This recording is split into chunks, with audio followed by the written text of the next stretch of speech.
Hello, and welcome to 3532 Victor, here in St. Louis, Missouri.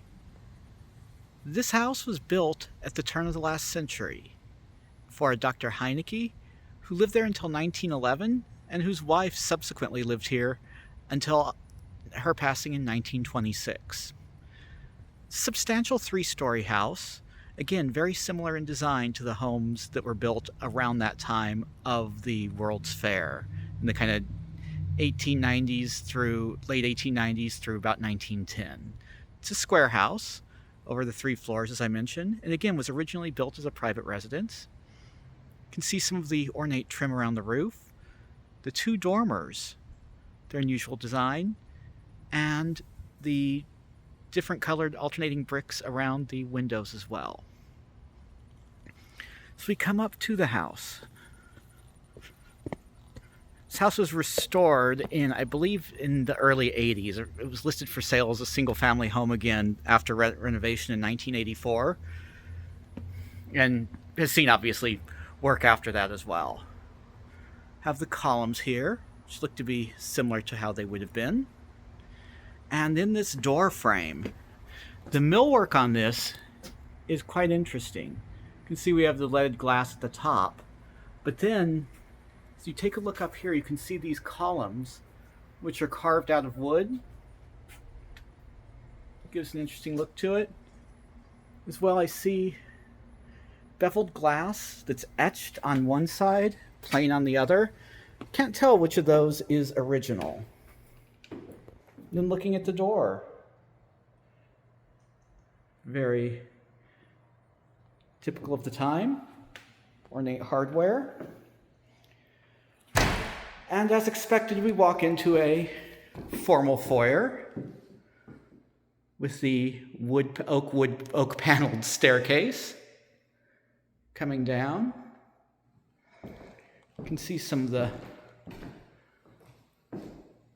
detail on that. Indeed, how the crowns over the doors blend into. I'm just going to close this door here actually so you can see a little better. That this is all one chunk of wood, essentially, is the way it's designed.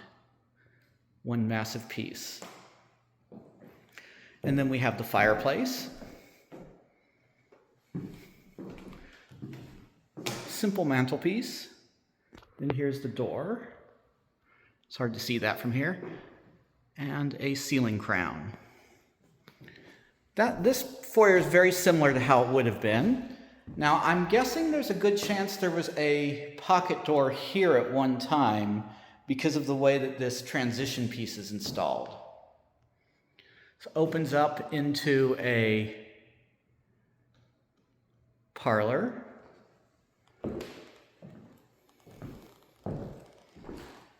This room has a more ornate fireplace in it. And again, very large window. And then this is an unusual style on this house. You can see that we have this arched opening here that's paneled, which looks to be original to the time period. And there's an original vent there as well, indicating that. And then this creates a second chamber, a secondary parlor here, which I'm not quite sure exactly how this would have been used originally. It's a nice room. And then through a pocket door, we enter into the dining room. Again, there would have originally been a fireplace here, and you can tell that there was, because you can see how the floorboards have been patched in using similar pieces, probably from elsewhere in a home.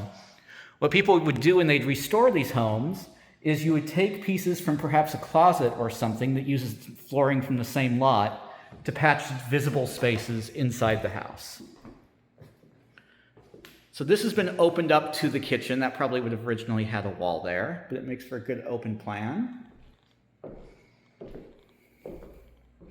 And then we have a full bath, which was done some time ago. Obviously has a cool light fixture in it. That was done by an owner, obviously. But there's a reason that you'd have a full bath down here.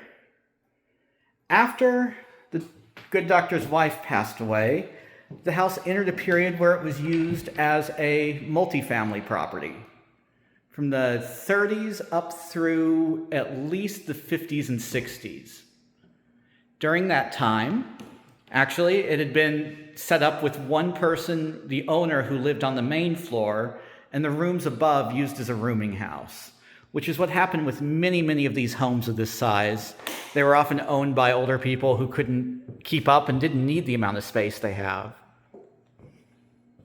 Wide range of kitchen cabinets in here. Laminate countertop.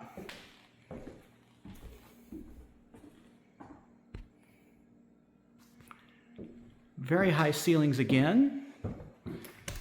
And as we go out to the back, see some of the original Victorian trim work was retained. Retained or restored. Hard to tell what's original to a house versus what's just original from a house of the same era.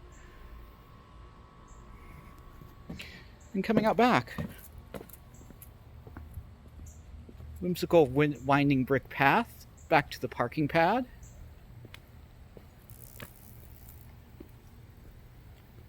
Nice compact yard with a deck.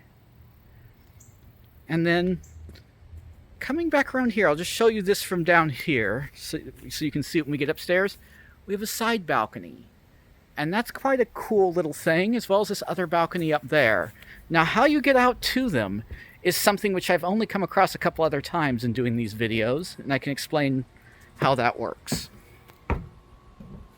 So as I said, this was originally built as a single-family home. Then in the middle of the 20th century, had an apartment downstairs, and upstairs were rented up as rooms. Believe it or not, when I was researching the history, I found that not only was the landlord arrested for running an illegal rooming house in 1958, but they arrested and imprisoned the tenants as well, because it's illegal apparently to rent an apartment that doesn't have an occupancy permit. Not just rent one as the landlord, but be the tenant in one as well, which I guess is something tradition St. Louis has carried on to this day in the way they enforce occupancy rules, it seems like.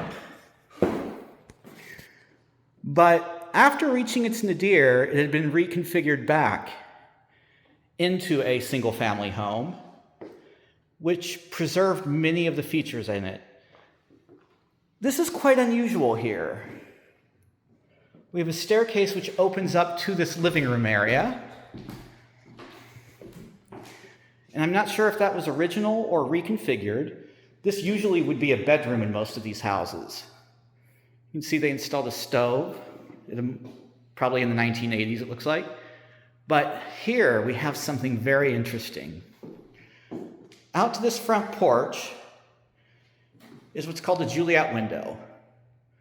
So instead of actually opening a door, this window ascends up into a cavity above, and then you walk under it to get outside, which is quite cool. And again, you see on either side we have the original leaded glass, as well as a piece above the side window here.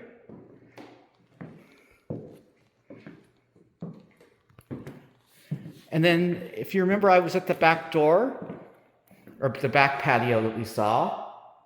We have this bedroom here, which again has another one of those Juliet windows that disappear up into the roof cavity to allow access. So I want to point out this really cool stained glass on all of the transoms here. Probably original. Then here we have the bathroom.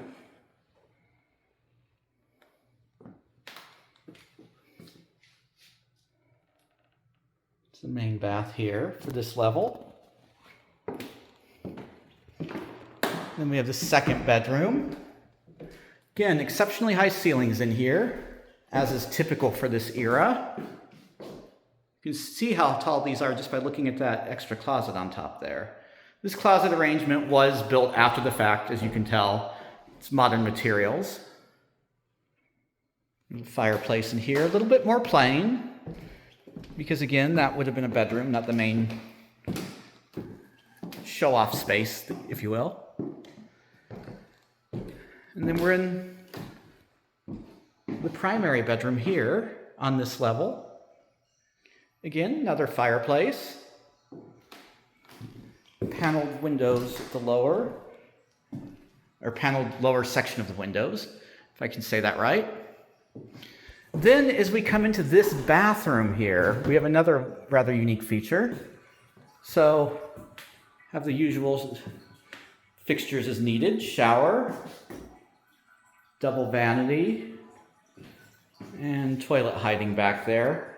But what I really wanted to show you is this other Juliet window here, which walks out onto this little cast iron side balcony. I think is pretty cool.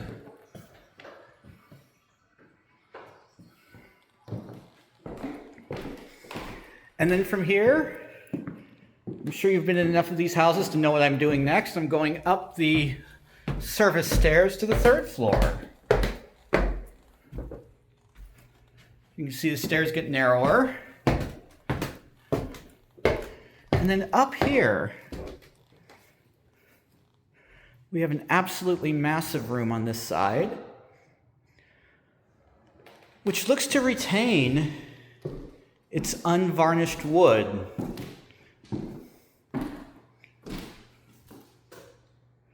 And here, we do look out through those dormers. You can see the original window there. And here.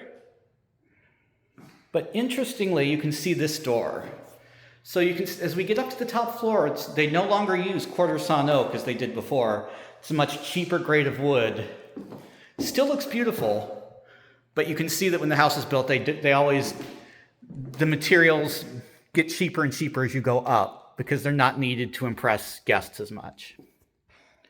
Another room in here, bedroom or an office. I'm guessing it was set up as an office.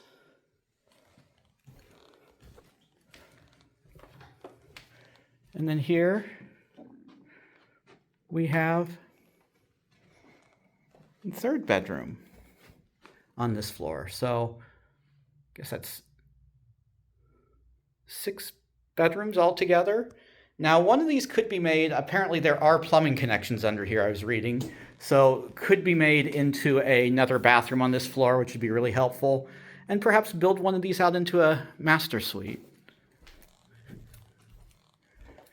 So lots of interesting nooks and crannies and tidbits in this home, as well as history, which tells not only the history of this house, but the history of St. Louis in these neighborhoods where they had started out as homes for people who were in the society pages, and then they fell on hard times, as did the city, and then came up again as people started discovering the beauty of the historic architecture.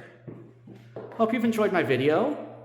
Please remember to like and subscribe, and let me know if there's any other homes you'd like to see. Thank you.